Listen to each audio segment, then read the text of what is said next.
আজকে আমরা চলে আসলাম ফ্রি হ্যান্ড রাইটিং এর আমাদের পঞ্চম ক্লাসে। আর আজকের এই ক্লাসের মাধ্যমে আমরা যে লেখাটা আমরা তৃতীয় বা দ্বিতীয় ক্লাসে শুরু করেছিলাম সেই লেখাটি আজকে একটি শেষ টানবো। তো এই কারণে আজকের ক্লাসের ফোকাস মেইনলি হচ্ছে আমাদের লেখার শেষ পার্ট বা কনক্লুশন পার্ট নিয়ে, ঠিক আছে? তো আমরা প্রথমে হচ্ছে গিয়ে আমাদের যে আগের লেখাটা আছে, যেখানে আমরা একটা হেডলাইন দিয়েছিলাম, ইতিমধ্যে আপনাদেরকে হেডলাইন দিতে বলেছিলাম, আপনারা অনেকেই হেডলাইন দিয়েছেন। তো যারা হেডলাইন দিয়েছেন তাদেরকে অশেষ ধন্যবাদ যে তারা একটা সুন্দর হেডলাইন দিতে পেরেছেন।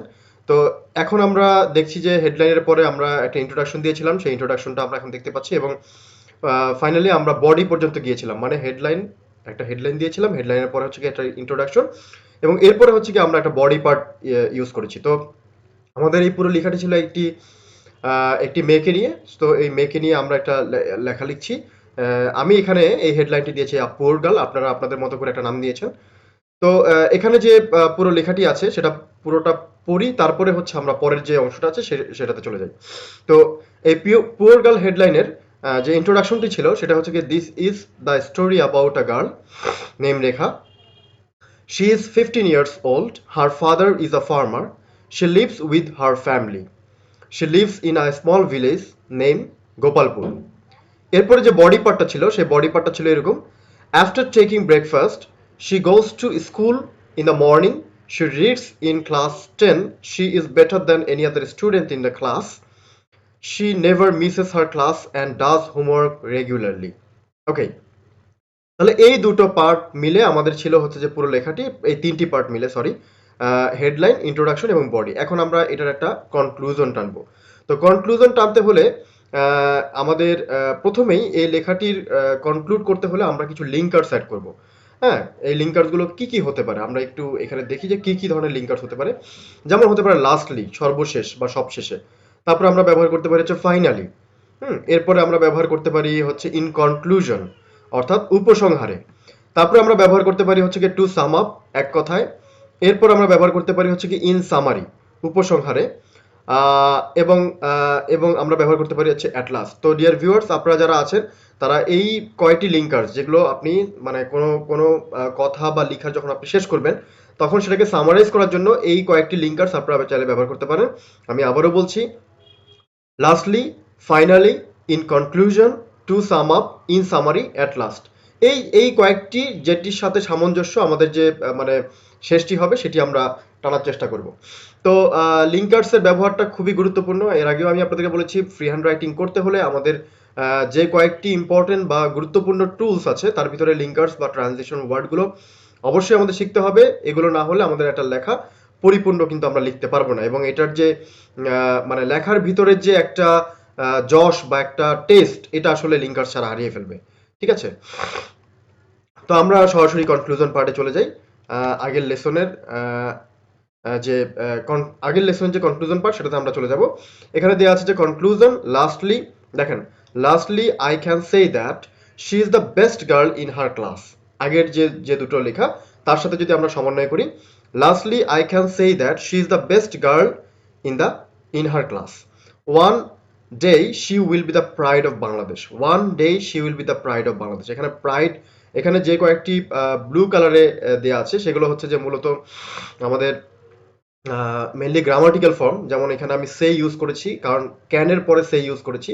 সে হচ্ছে একটা ভার্ব, এটা আমি ক্যান নামের একটা মোডালসের পরে ব্যবহার করেছি। তো মাথায় রাখবেন যে মোডালসের পরে, যতগুলো মোডালস ভার্ব আছে সবগুলো মোডালসের পরে সাধারণত যে ভার্বটা হয় সেই ভার্বটা বেস ফর্ম বা প্রেজেন্ট ফর্মে হয়ে থাকে। তারপর হচ্ছে কি দ্য বেস্ট হচ্ছে যে এটা একটা সুপারলেটিভ ফর্ম। আমরা এর আগে দ্বিতীয় প্যারায় আমরা কম্পারেটিভ ফর্ম দিয়ে সেন্টেন্স মেক করেছিলাম, এখানে আমরা সুপারলেটিভ ফর্মটা ইউজ করেছি। তবে সুপারলেটিভ ফর্মের বৈশিষ্ট্য হচ্ছে যেমন গুড, বেটার, বেস্ট। সুপারলেটিভ ফর্মের বৈশিষ্ট্য হচ্ছে কি সুপারলেটিভ ফর্মটা যখন আপনারা ইউজ করবেন তার আগে অবশ্যই আপনারা দি ব্যবহার করে নেবেন। ঠিক আছে? এই কারণে দি সহ আমি এটাকে মানে ব্লু কালার করেছি। তারপরে পরের যে শেষ লাইনটা আছে সেখানে আছে উইল বি, বিটা এখানে মেইন ভার্ব, এবং প্রাইড হচ্ছে প্রাউডের নাউন ফর্ম। তো এই কারণে আমরা প্রাইডের আগে দি দিয়েছি, কারণ আমরা জানি যে আর্টিকেলগুলো সাধারণত নাউন বা অ্যাডজেক্টিভের পূর্বে বসে। তাহলে যেহেতু এখানে প্রাউডের নাউন ফর্মটা হচ্ছে প্রাইড, তারপর আমরা বলতে পারি she will be the pride of Bangladesh. অনেকে এটা ভুল করে, আমি অনেক স্টুডেন্টকে দেখেছি, অনেকে ভুল করে এটা এই প্রাউডের নাউন ফর্মটা না জানার কারণে তারা লিখে ফেলে, ধরেন এটাই হয়তো তারা লিখে ফেলতো যে she will be the proud of Bangladesh. এখন এখানে she will be the proud of Bangladesh অনেকে দিয়ে দেয়, তাহলে she will be the proud of Bangladesh এটা একটা ভুল মানে সেন্টেন্স হবে। রিয়েল সেন্টেন্সটা হবে হচ্ছে কি she will be the pride of Bangladesh. তাহলে আমরা এখানে দুটো লিঙ্কার্স ইউজ করেছি, দুটো ট্রানজিশন ওয়ার্ড ইউজ করেছি। এগুলো হচ্ছে কি পিঙ্ক কালার দিয়ে আছে, একটা হচ্ছে লাস্টলি আর একটা হচ্ছে কি ওয়ান ডে। তো আপনারা এর আগে যে লেখাটা দাঁড় করিয়েছেন আপনারা সবাই তো অবশ্যই লিখেছেন, একটা হেডলাইন দিয়েছেন, আপনাদের লেখার একটা ইন্ট্রোডাকশন দিয়েছেন, একটা বডি দিয়েছেন। যারা যারা একটা দিয়েছেন তাদেরকেও ধন্যবাদ, যারা যারা একের অধিক দিয়েছেন তাদেরকেও অশেষ ধন্যবাদ। তো এখন আপনারা আপনাদের সেই লেখার সাথে একটা কনক্লুশন টানবেন, মানে লেখাটাকে শেষ করবেন। আর শেষ করতে হলে আপনারা lastly, finally, at last, to sum up এগুলো দিয়ে শুরু করবেন। তারপরে আপনি যে সেন্টেন্সটা আছে সেন্টেন্সের অ্যাজ ইউজুয়াল আপনি যদি সুপারলেটিভে করতে চান সুপারলেটিভে, আপনি যদি কম্পারেটিভে করতে চান কম্পারেটিভে, আপনি যদি নর্মালি কোনো মোডালস দিয়ে সেন্টেন্স মেক করতে চান তাহলে মোডালস দিয়ে করবেন, যেমন এখানে আমি মোডালস দিয়ে করেছি।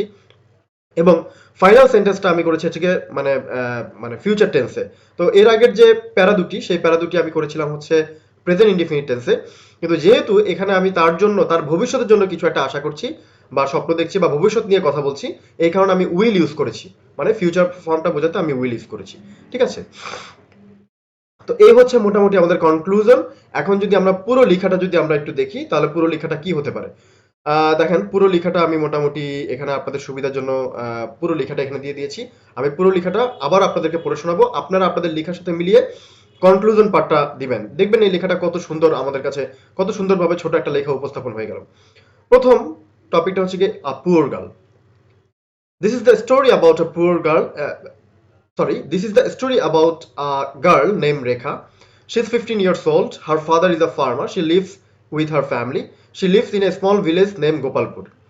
After taking breakfast, she goes to school in the morning. She reads in class 10. She is better than any other student in the class. She never misses her class and does homework regularly. Lastly, I can say that she is the best girl in her class. One day, she will be the pride of Bangladesh. দেখেন লেখাটি কত সুন্দর হয়েছে। এখন দেখেন আমরা কি করেছিলাম, আমরা যদি পূর্বের ক্লাসগুলোকে একটু রিক্যাপ করি।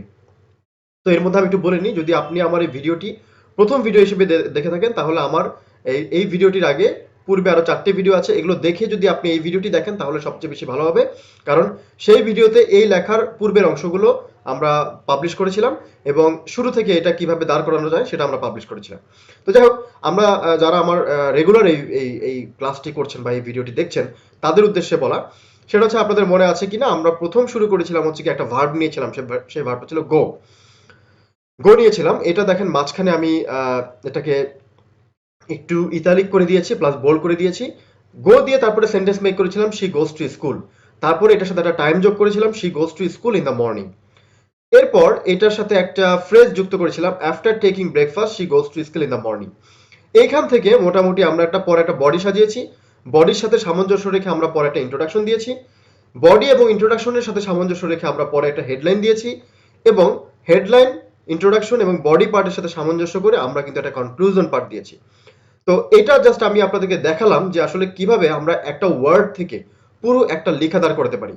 যদি আপনার মাথায় যদি চিন্তা আসে যে না হ্যাঁ আমি যে কোনো শব্দ, আপনারা অনেকেই আমাকে 10টা শব্দ দিয়ে 10টা সেন্টেন্স এরকম লিখে দিয়েছিলেন, সেই 10টা সেন্টেন্স দিয়ে কিন্তু আপনারা চাইলে এরকম একটা 10টা লেখা কিন্তু আপনারা ক্রিয়েট করতে পারেন। মাথায় রাখবেন ফ্রি হ্যান্ড রাইটিং মানে কিন্তু শুধুমাত্র ফ্রি হ্যান্ড রাইটিং না, এটা কিন্তু ক্রিয়েটিভ রাইটিংও।